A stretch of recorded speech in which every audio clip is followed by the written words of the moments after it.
Menteri Kesehatan Republik Indonesia Budi Gunadi Sadikin resmi imbau seluruh calon dokter spesialis atau PPDS untuk melakukan tes kejiwaan secara berkala selama menjalani pendidikan. Kebijakan ini muncul menyusul meningkatnya kasus stres, depresi, dan kelelahan mental yang dialami tenaga kesehatan di Indonesia. Menkes menegaskan tes kejiwaan diusulkan dilaksanakan setidaknya 6 bulan sekali. Hasil tes ini akan menjadi dasar bagi institusi pendidikan untuk memberikan dukungan atau intervensi yang dibutuhkan calon dokter.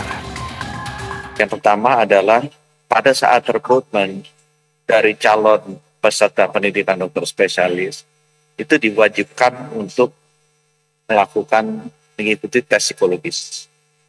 Sehingga dengan demikian, kita bisa mengetahui kondisi kejiwaannya dari bersangkutan untuk bisa melakukan pendidikan ini dan nantinya akan bisa melayani masyarakat dengan sebaik-baik.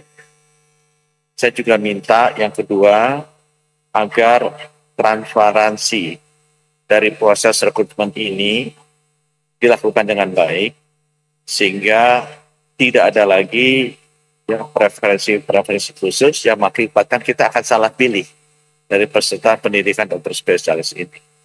Kami juga ingin memastikan bahwa afirmasi bagi putra-putri daerah yang masih kekurangan dokter spesialis kita lakukan.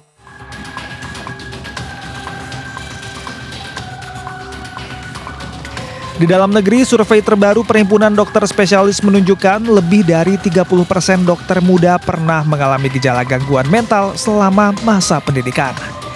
Menteri Kesehatan menjelaskan dengan tes psikologis rutin, deteksi dini terhadap masalah kesehatan jiwa dapat dilakukan. Dengan demikian, intervensi seperti konseling atau terapi dapat diberikan sejak awal, sehingga mengurangi resiko masalah yang lebih serius.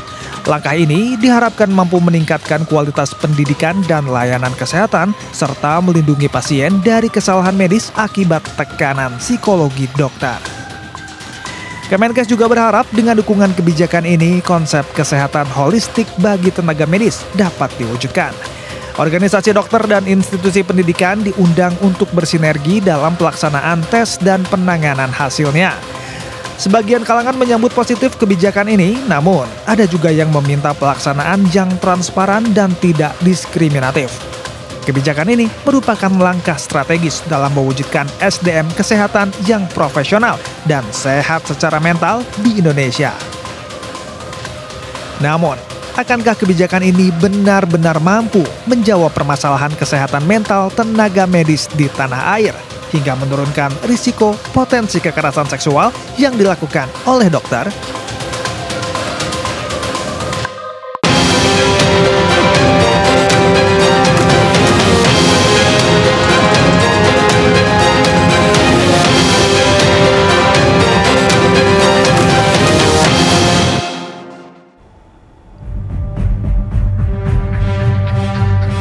Ya, dunia kedokteran tak melulu menyoal ilmu dan keahlian. Lebih jauh dari itu, etika, empati, integritas, dan tanggung jawab kepada sesama harus terus dikedepankan. Sayangnya, setitik nilai yang menjadi kemelut di dunia kedokteran mendapatkan banyak sorotan. Kementerian Kesehatan bahkan menyarankan calon dokter untuk melakukan tes kejiwaan. Kemudian seberapa efektif langkah ini bisa menjadi langkah preventif? Saya akan ajak Anda untuk berbincang mengenai dibalik viralnya oknum dokter asusila dengan Ketua Konsil Kesehatan Indonesia, Dr. Gigi Ariyanti Anaya. Inilah One on One. Selamat malam, Dr. Ariyanti. Selamat malam, Mas Reza. Terima kasih sudah bergabung bersama kami. Apa kabar, Dok? Baik, baik. Sehat? Saya gimana? Sehat. Alhamdulillah. Alhamdulillah ya. Ya, Dok, ini kita ketahui banyak sekali kasus kekerasan seksual, kemudian ada juga bullying yang terjadi di sejumlah daerah di lingkup kesehatan Indonesia. Apa sebetulnya yang terjadi, Dok? Ya, sebenarnya kita terus terang dari Konsil Kesehatan Indonesia tentu prihatin sekali ya dengan adanya kasus yang marak akhir-akhir ini yang tentunya mungkin mencoreng juga ya di dunia kedokteran, di mana dokter-dokter ini sebenarnya diharapkan bisa memberikan pelayanan kepada masyarakat, tetapi akhirnya menimbulkan kekhawatiran sekarang ya akibat adanya ulah-ulah oknum seperti itu.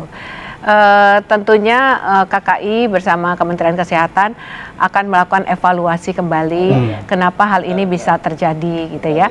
Dan tentunya banyak hal pastinya yang menyebabkan kasus-kasus dua ini terjadi seperti itu. Baik, beberapa waktu yang lalu Menteri Kesehatan ini Budi Gunadi Sadikin telah menginformasikan bahwa nantinya akan ada tes psikologi saat akan masuk pendidikan, serta saat sudah masuk pendidikan ini akan dilakukan tes psikologi secara berkala setiap 6 bulan sekali. Seperti apa kemudian metode yang dilakukan? Ya, jadi sebenarnya setiap dokter yang akan mengambil program spesialis itu pasti salah satu persyaratannya adalah lulus tes kejiwaan MMPI kita bilang, yaitu tes psikometri yang dilakukan untuk mengukur terhadap kejiwaan kepribadiannya dan juga terhadap psikopatologinya gitu ya. Dan ini harus kalau mereka nggak lulus mereka pasti nggak akan bisa, harusnya tidak boleh keterima di program spesialis. Ini kan yang program spesialis ya yang terjadi di Rumah Sakit Hasan Sadikin. Nah, tetapi dalam kasus ini kita perlu melihat kembali apakah kemudian kemarin dilakukan dengan baik tes MMPI ini ya. Dan yang kedua adalah kenapa kalau memang sudah dilakukan, sudah lolos gitu, kenapa terjadi hal seperti ini setelah sekolah ya. Nah, ini tentunya menjadi perhatian kita semua bahwa tes kejiwaan ini perlu diulang. Karena mungkin saja pada saat mereka melakukan program pendidikan ini terjadi tekanan, stres yang luar biasa. Karena sekolah spesialis ini kan berat ya. Sangat berat ya? Sangat berat, dan mereka itu langsung berurusan dengan, langsung turun ke lapangan gitu ya. Di tengah mereka juga berat untuk dalam hal sekolahnya, kemudian juga mungkin ada tekanan-tekanan ekonomi lain gitu ya, di rumahnya juga bisa aja terjadi hal-hal yang, karena biasanya kalau dokter spesialis nih umumnya udah nikah, sudah berkeluarga ya dok, sudah berkeluarga gitu kan. Nah jadi ini juga perlu dilakukan tes kembali, minimal menurut saya 1 tahun sekali itu harus dilakukan ulang kembali, khawatir ada perubahan atau depresi, stres yang terjadi pada saat proses belajar. Baik, tapi apakah selama ini saat ada peserta didik yang ingin mengikuti PPDS sudah dilakukan tes kejiwaan dok, atau belum dilakukan sejauh ini? Sudah. Itu adalah salah satu persyaratan untuk perekrutan para dokter, calon dokter spesialis PPDS ini adalah harus lolos MMPI ini. Baik, kemudian apa perbedaannya? Maksudnya perbedaannya gimana? Perbedaan yang dilakukan beberapa waktu yang lalu Menkes ini mengatakan bahwa akan dilakukan tes kejiwaan kembali. Apakah berbeda metodenya dengan yang sebelumnya atau sama, namun dilakukan secara berkala? Sama. Cuman kita harus ulang, karena itu kan MMPI itu salah satu tes kepribadian ya. Nanti orang itu karena stres, karena tekanan, bisa saja dia berubah gitu loh. Nah ini kan mesti kita kontrol lagi, apakah dia ada perubahan kepribadian, ada permasalahan kejiwaan yang berakibat membahayakan kepada pasien. Nah ini tentu harus didiskusikan apakah mereka bisa melanjutkan untuk pendidikan PPDS-nya. Baik, menarik tadi yang dikatakan oleh dokter, ada sejumlah tekanan yang mungkin ini dialami oleh sejumlah peserta PPDS. Di antaranya mungkin faktor ekonomi, kemudian mungkin ada faktor dari seniornya, atau mungkin faktor dari keluarganya juga. Apakah hal tersebut juga dilakukan pengawasan oleh KKI? Iya, jadi gini, seperti kita tahu juga kalau belajar ya memang namanya semua orang begitu masuk ke spesialis harus tahu bahwa ini berat gitu ya. Nah, kalau faktor ekonomi tentu kita harus lihat kembali permasalahannya apa, karena ada beberapa prodi spesialis yang melarang mereka untuk berpraktek. Sehingga pada saat mereka melakukan tindakan atau pekerjaannya sebagai PPDS ini, mereka tidak bisa bekerja, tidak bisa mendapatkan income. Dan memang PPDS di Indonesia ini beda sama di luar negeri. Kalau di luar negeri mereka tidak berbayar ya, dan juga mereka kan mengerjakan pasien, mereka mendapatkan jasa, walaupun jasanya nggak seperti dokter spesialis gitu ya. Kalau di Indonesia enggak. Nah, inilah kemudian tentunya ekonominya juga harus cukup nih kalau mengambil program dokter spesialis.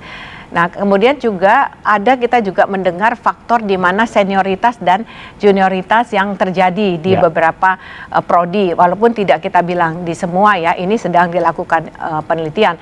Tetapi berdasarkan hasil yang dilakukan investigasi oleh Kementerian Kesehatan, ada cukup banyak kasus yang dilaporkan ke Kementerian Kesehatan, ada lebih dari 2.000 kasus. Ada lebih dari 2.000? Iya, yang mereka kemudian melaporkan bahwa mereka dilakukan bullying ya, ada bullyingnya seperti apa, dan itu sudah ditindaklanjuti, ada 600 kasus. Artinya ada juga nih faktor ini yang mungkin bisa menyebabkan mereka depresi, yang contohnya kasus di Undip kan, yang sampai bunuh diri gitu. Nah, ini faktor-faktor lain yang juga bisa mempengaruhi. Baik, ada banyak sekali faktor yang dapat mempengaruhi. Berarti itu ada sistem yang salah, bisa dikatakan seperti itu, Dok ya. Apakah kemudian nanti sistemnya juga akan diubah? Karena kan tadi juga dikatakan kalau tidak salah, Bapak Menkes juga mengatakan bahwa ada peserta PPDS yang bahkan ini harus bekerja hingga 18 jam sehari. Kemudian ada juga yang tidak bekerja sesuai job desk-nya. Apakah nanti juga akan diubah? Ya, jadi program PPDS kan gini ya, program PPDS itu anak-anak ini masuk melalui universitas gitu ya. Tetapi pada saat mereka belajar, mereka itu sebagian besar waktunya itu di rumah sakit gitu. Sehingga ketika kita mau melakukan pengawasan, ini kan nggak bisa di Kemkes saja. Betul. Berarti Dikti juga, karena Dikti masuknya melalui Dikti, ya kan, dari universitas. Nah, mereka kemudian belajarnya di rumah sakit. Yang kebetulan ini adalah rumah sakit vertikal milik Kementerian Kesehatan. Nah, Kementerian Kesehatan tentunya tidak mau kasus ini terjadi di rumah sakitnya, ya kan? Nah, itulah yang kemudian Kementerian Kesehatan melakukan pengecekan, karena ternyata overload, waktu kerja yang berlebihan, ini pun juga menjadi salah satu faktor mereka kemudian tidak bisa atau depresi.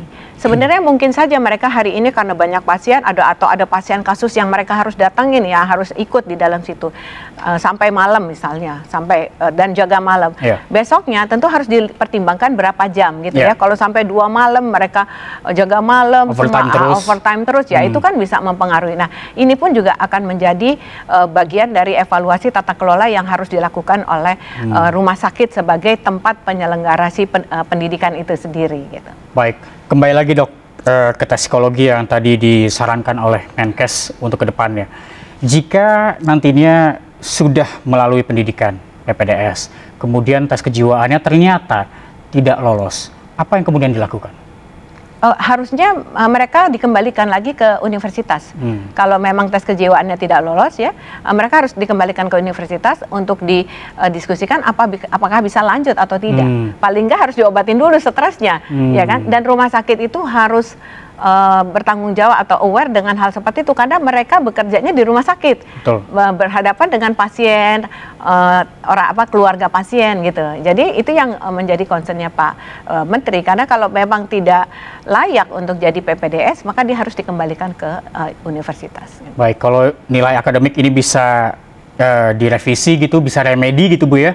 Berarti untuk tes psikologi juga bisa remedial begitu Bu ya? Ya, bisa dites ulang kembali setelah gitu kan? Menjalani PPDS ya, gitu. Apakah ini, dan perlu dipertimbangkan kalau ternyata loh ini ada perubahan, ada kejiwaan. Karena walaupun dipaksakan, ketika dia nanti jadi dokter kan membahayakan pasiennya terus gitu loh, ya kan? Baik, Dok, hingga saat ini ada berapa Dok yang sudah ditutup untuk melakukan proses penyelidikan? Dilakukan penyelidikan maksudnya? Kalau untuk kasus ini yang sekarang sedang berjalan adalah yang di Hasan Sadikin dan di Garut. Ya. Tetapi kalau kasus-kasus bullying yang dilakukan oleh Kementerian Kesehatan sudah ada 600 yang sudah ditindaklanjuti ya. Tentunya kalau memang ini dianggap ada pelanggaran terhadap profesionalisme atau pelanggaran etik yang menyebabkan nantinya berdampak terhadap mutu dan kualitas pelayanan yang diberikan, maka KKI akan melakukan upaya atau melakukan tindakan pembekuan sementara terhadap STR-nya untuk dilakukan evaluasi. Baik, pembekuan STR sementara itu dilakukan hingga sampai kapan Dok? sampai kemudian dianggap ini layak atau nggak layak. Jadi bisa saja pembekuan ini nanti kemudian dibuka kembali, karena kalau mereka jadi PPDS, mereka mendapat STR sebagai PPDS, sehingga mereka boleh bekerja. Nah, ini akan direview apakah kemudian mereka sudah sehat, dianggap MMBI-nya udah oke, mereka bisa saja lanjut. Tetapi kalau kemudian dianggap tidak, ya sudah, berarti STR-nya harus dicabut. Baik, yang kembali menarik dok, saat salah satu terduga pelaku bullying di Undip, ini informasinya lulus pada tahun ini dan mendapatkan STR. Betul hal tersebut dok? Jadi gini, ini yang kemudian ada sedikit miss ya, karena Kementerian Kesehatan sudah memberikan laporan ke Undip gitu ya, bahwa ini benar ada kasus dan ini sudah sampai ke ranah hukum ya. Betul. Gitu. Tetapi kita juga waktu itu, karena memang kita serahkan ke Undip, karena ini dari Undip, waktu itu memang pembekuan terhadap STR-nya belum dilakukan gitu ya. Kita lagi melihat tindak lanjutnya seperti apa, sarannya seperti apa.